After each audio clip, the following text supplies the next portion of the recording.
and the people of Iraq have not lived in peace since the time of the criminal dictator Saddam Hussein, and until this day, the very same men that pledged their allegiance to him continue to spread terror and violence in Iraq. But we are here today to protest and condemn the recent attacks by the so-called Islamic State of Iraq and Sham, who are the furthest from Islam, and also the remnants of the Ba'ath Party, whose beliefs and ideologies are of monstrous criminals.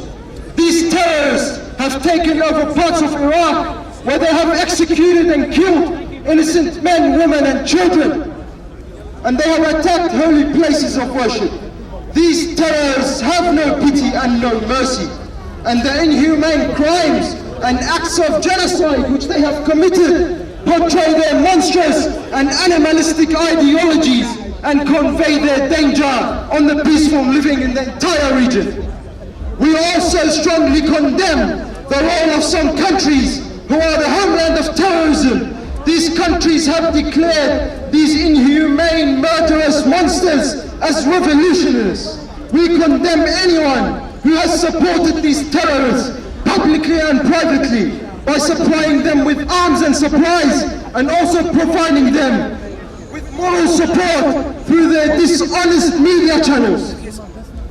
It should be made very clear that the unethical journalism displayed by the media channels in the Gulf and the media in the Western countries, which have launched a media war on Iraq and have spread false and untrue information, and they have described the events in Iraq as a sectarian war between Sunnis and Shias, is completely untrue.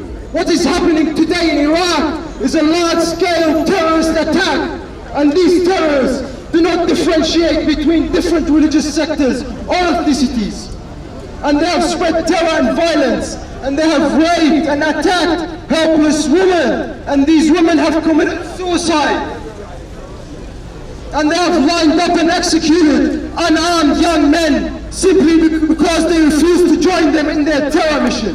And they have burned down many churches and places of worship in the Nineveh region. And based on this, we condemn any media channel which wants to fuel this violence and tries to shift the facts and create a sectarian war.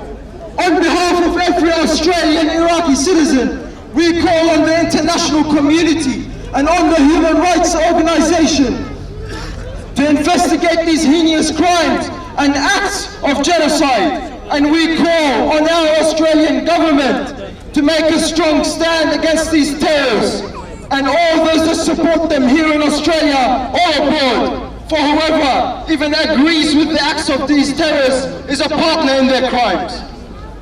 We declare our full support to the brave members of the Iraqi armed forces and all the Iraqi civilians who have taken up arms to defend their honor and their homeland. And our full support to the democratic government of Iraq in these tough times. And we declare our loyalty and respect to respected Ayatollah Sayyid Ali al-Sistani, who has called the honorable people of Iraq to take up arms against these terrorists, who are a threat to every Iraqi, Sunni or Shia, Muslim or Christian, Arab or Kurdish. Iraq is a multicultural country, and we will stand as one and face these terrorists. Finally, we call on all the honorable people, all the free people of the world, to stand up against terrorism and to support the Iraqi government and citizens, especially in the media channels and on social media networks, to combat the media war and support the unsettled citizens of Iraq in these uneasy times. And finally, brothers and sisters, we ask you to pray for Iraq. Wassalamu alaikum wa rahmatullahi wa barakatuh.